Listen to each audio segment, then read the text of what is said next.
Andhra Pradesh Congress party PCC అధ్యక్షులుగా నియమితులైన తర్వాత అధికార పార్టీ పైన నిప్పులు చెరుగుతున్నారు షర్మిల. ఈ యొక్క అంశం పైన మనతో మాట్లాడడానికి వైఎస్ఆర్సీపీ మహిళా నాయకురాలు బండి పునిశీల మనతో ఉన్నారు. వారి మాటలను తెలుసుకునే ప్రయత్నం చేద్దాం. నమస్తే మేడం. నమస్తే. చెప్పండి, షర్మిల గారు మీ పార్టీ అధినేత పైన, అదేవిధంగా మీ పార్టీ చేస్తున్న ఈ యొక్క 4.5 పరిపాలన పైన కామెంట్ చేస్తున్నారు. ఎటువంటి అభివృద్ధి లేదు, రాష్ట్రాన్ని అప్పుల పాలు చేశారు జగన్ రెడ్డి అంటారు. విపరీతాలు కొన్ని జరుగుతూ ఉంటాయి అనడానికి ఇలాంటివే నిదర్శనంగా మనం భావించవచ్చు. మనం సొంత రక్త సంబంధం అయ్యుండి, అంతేకాకుండా తెలంగాణలో ఆవిడ పార్టీ పెట్టినప్పుడు ఒక్క మాటే చెప్పారు, ఆంధ్ర రాష్ట్రంలో రాజన్న పాలన సుభిక్షంగా కొనసాగుతోంది వైఎస్ జగన్మోహన్ రెడ్డి గారి నేతృత్వంలో. తెలంగాణలో ఇది కరువైంది, రాజన్న బిడ్డగా దాన్ని సాధించటం కోసమే నేను వైఎస్ఆర్ తెలంగాణ పార్టీ పెట్టడం జరిగింది. ఇక్కడ ప్రజల కోసం నేను కష్టపడతాను, ఇక్కడ ప్రజల కష్టాలు నెరవేర్చడానికి నేను ముందడుగు వేస్తాను అని చెప్పని మరి అక్కడున్న చాలామందిని కూడా గ్యాదర్ చేసుకుని ఆవిడ పార్టీ పెట్టి జగన్మోహన్ రెడ్డి గారి గురించి అడిగినప్పుడు అంత గొప్పగా చెప్పినటువంటి వ్యక్తి. ఈ రోజున ఏ కాంగ్రెస్ అయితే రాజశేఖర్ రెడ్డి గారి కుటుంబానికి, జగన్మోహన్ రెడ్డి గారు జైలు పాలవడానికి ప్రధాన కారణమైనటువంటి ఆ పార్టీని ఈ రోజున భుజాలకెత్తుకుని ఏ విధంగా షర్మిలమ్మ గారు మాట్లాడుతున్నారు అనేది ఆవిడ విజ్ఞతకే మేము వదిలేస్తా ఉన్నాం. నిజంగా ఇది చాలా బాధాకరమైనటువంటి పరిస్థితులు. కుటుంబాల్ని సైతం విచ్ఛిన్నం చేయటానికి అటు కాంగ్రెసు, ఇటు టీడీపీ, అటు జనసేన వీళ్ళందరూ కూడా కుటుంబాలని సైతం విచ్ఛిన్నం చేయడానికి వాళ్ళు సిద్ధపడతా ఉంటే ఆ ట్రాప్లో పడిపోయి ఆవిడ అధికారమే జయంగా తాను కూడా ఏదో అధికారంలోకి ఇదవ్వాలి అనేటటువంటి ఇదిలో ఈ రకమైనటువంటి వ్యవహార శైలి కనిపిస్తూ ఉంది. ఇక్కడ మనం ఇంకోటి కూడా అనుకోవచ్చు, అధికారమే జయం అనేది కూడా లేదు, అన్న మీద పగ తీర్చుకోవడమే జయం అనేటటువంటి కాన్సెప్ట్ అయితే మాత్రం కనిపిస్తూ ఉంది. అధికారమే జయంగా ఉంటే వైఎస్ఆర్ తెలంగాణ పార్టీని విలీనం చేసేది కాదు.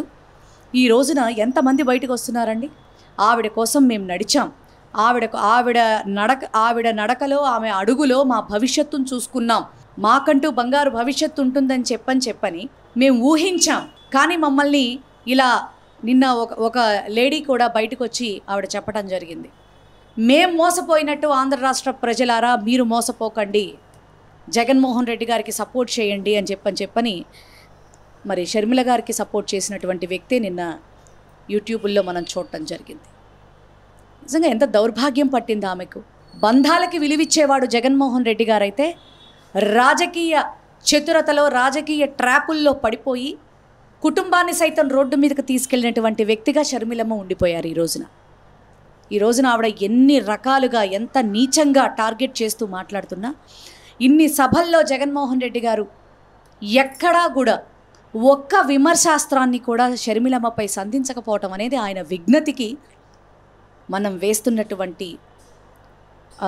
ఇస్తున్నటువంటి గౌరవంగా మేము భావిస్తూ ఉన్నాం. నిజంగా గూస్ బంప్స్ వస్తూ ఉన్నాయి మా జగన్మోహన్ రెడ్డి గారి విధేయతకి, ఆయన యొక్క పరిణతి చెందినటువంటి రాజకీయ విశ్లేషణకి, పరిణతి చెందినటువంటి ఆయన యొక్క పరిధికి. ఎందుకంటే అల్టిమేట్గా ఎప్పటికైనా బంధమే గొప్పది, రాజకీయాలు కాదు. రాజకీయాన్ని ఎంతవరకు చూడాలో అంతవరకే చూడాలి, వీళ్లతో నేను ఎదుర్కొంటా, ఖచ్చితంగా ఎప్పటికైనా నా చెల్లెలు నా రక్తం నా బంధం అంటున్నాడు జగన్మోహన్ రెడ్డి గారు. జగన్ రెడ్డి అంటోంది షర్మిలమ్మ గారు. ఖచ్చితంగా జగన్మోహన్ రెడ్డి గారు ఎంత దైవభక్తి కలిగిన వాడో, ఎంత అకుంచిత దీక్ష ఉన్నవాడో, ప్రజల కోసం ఎంత దూరమైనా వెళ్ళగలిగినటువంటి గట్స్ ఉన్నవాడో చెప్తుంది కదా రాజన్న బిడ్డ అని. నీకంటే ముందు పుట్టాడమ్మా, ఆయన తర్వాతే నువ్వు విజయమ్మ కడుపులో నుంచి మీరు బయటకు వచ్చారు. సో ఇద్దరూ రాజన్న బిడ్డలు, ఏమేం కాదని అనట్లేదు, కానీ ఆయన్ని ఎదుర్కోవాలంటే కొండను ఢీ కొట్టినట్టే. ఆ విషయం మీకు కూడా తెలుసు. దయచేసి తల్లి ఒక్క మాట మీకు మనస్ఫూర్తిగా నమస్కారం చెప్తున్నాను, బంధాలకు విలువ ఇవ్వండి అమ్మ. ఎందుకంటే ఏదన్నా ఉంటే మీరు ఇంట్లో కూర్చుని మాట్లాడుకోవాలే తప్ప ఈ విధంగా రోడ్ల మీదకి వచ్చి మీ కుటుంబాన్ని రోడ్డు మీద పెట్టి రాజశేఖర్ రెడ్డి గారి మనసుని, హృదయాన్ని గాయపరుస్తున్నారు. పైన ఆయన ఆత్మ క్షోభించబడేలాగా చేస్తున్నారు అనేది మీరు ఒక్కసారి గుర్తుపెట్టుకోవాలని నేను మనవి చేస్తున్నాను. ప్రత్యర్థులను కూడా ఏ మాట అనుకుంటే కేవలం జగన్మోహన్ రెడ్డి గారిని, మీ వైఎస్ఆర్సీపీ పార్టీని మాత్రమే విమర్శించారు.